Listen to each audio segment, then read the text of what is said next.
अस्सलाम वालेकुम व्यूअर, मैं सरफराज भट्टी। तुसी मेरा चैनल वेख रहे हो सरफराज किसान पाकिस्तान। ते अज मैं तुहानू एक ऐसी चीज़ दे बारे दसना है कि जिंदी वजह तो बंदा हज़ारां रुपये खर्च कर लैंदा और नुकस हुंदा बस 100-150 का।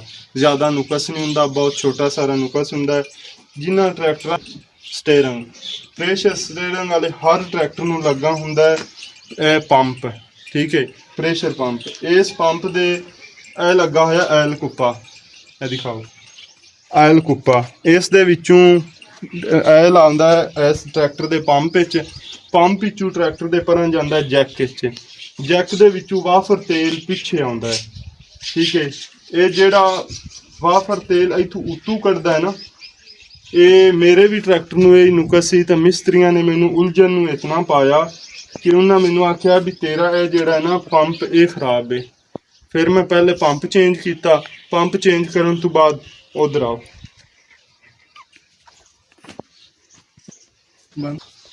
अच्छा, पंप चेंज करने तो बाद मैनू ना आख्या जैक का काम होने वाला है, इनकी सीलां पाउन लगियां ने, इनदियां जैन होना लगन वाले ने।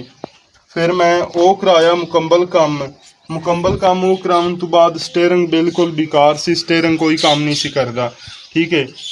ਜਦੋਂ ਇਹ ਚੀਜ਼ਾਂ ਮੁਕੰਮਲ ਕਰਾਈਆਂ, ਫਿਰ ਸਟੀਅਰਿੰਗ ਸਹੀ ਤਰੀਕੇ ਨਾਲ ਕੰਮ ਨਾ ਕਰੇ, ਫਿਰ ਪਰੇਸ਼ਾਨੀ। ਫਿਰ ਮੈਂ ਵੇਖਿਆ ਤੇ ਟਰੈਕਟਰ ਦੀ ਜਿਹੜੀ ਸੈਂਟਰ ਵਾਲੀ ਕਾਟਰ ਪਿੰਨ ਆਈ, ਉਹ ਕੰਮ ਛੱਡੀ ਖਲੋਤੀ। ਉਹ ਕਾਟਰ ਪਿੰਨ ਦੁਬਾਰਾ ਨਵੀਂ ਪਵਾਈਏ। ਕਾਟਰ ਪਿੰਨ ਨਵੀਂ ਪਵਾਉਣ ਤੋਂ ਬਾਅਦ ਆਇਲ ਇੱਥੋਂ ਪੰਪ ਦੇ ਕੁੱਪੇ ਦੇ ਵਿੱਚੋਂ ਬਾਹਰ ਆ ਜਾਂਦਾ ਸੀ। ਕੈਮਰਾਮੈਨ ਨੇੜੇ ਲਿਆ ਕੁੱਪਾ ਚੈੱਕ ਕਰਾ। ਇਸ ਕੁੱਪੇ ਦੇ ਵਿੱਚੋਂ ਤੇਲ ਬਾਹਰ ਆਉਂਦਾ ਤੇ ਇਹ ਫਿਰ ਵੀ ਕੁੱਪੇ 'ਚ ਰੇਸ ਦਿੱਤੀਆਂ। ਜਦੋਂ ਆਪਾਂ ਜ਼ਿਆਦਾ ਐਕਸੀਲੇਟਰ ਦਬਾਉਂਦੇ ਆ ਨਾ, ਉਦੋਂ ਇਹਨੇ ਫਿਰ ਵੀ ਮੁਬਲੈਲ ਬਾਹਰ ਕੱਢਿਆ। ਜਦੋਂ ਦੁਬਾਰਾ ਮੁਬਲੈਲ ਬਾਹਰ ਕੱਢਿਆ, ਉਸ ਤੋਂ ਬਾਅਦ ਮੈਂ ਇਹਦੇ ਅੰਦਰ ਇੱਕ ਲੱਗਾ ਹੁੰਦਾ ਫਿਲਟਰ। ਉਹ ਫਿਲਟਰ ਕੋਈ ਨਹੀਂ ਸੀ।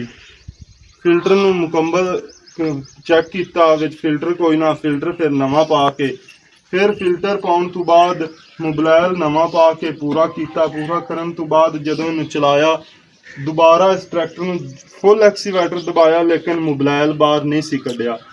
मकसद है भी नुकस सिर्फ 150 रुपये का सी ते है सी सिर्फ इस दे आयल कुप्पे दे विच फिल्टर दा।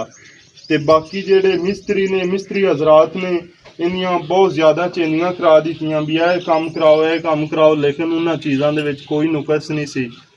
लिहाजा जदों भी कोई मसला मसाइल होवे, सोच समझ के ते अपनी चीज़ नूं मशवरे दे नाल बनवाया करो।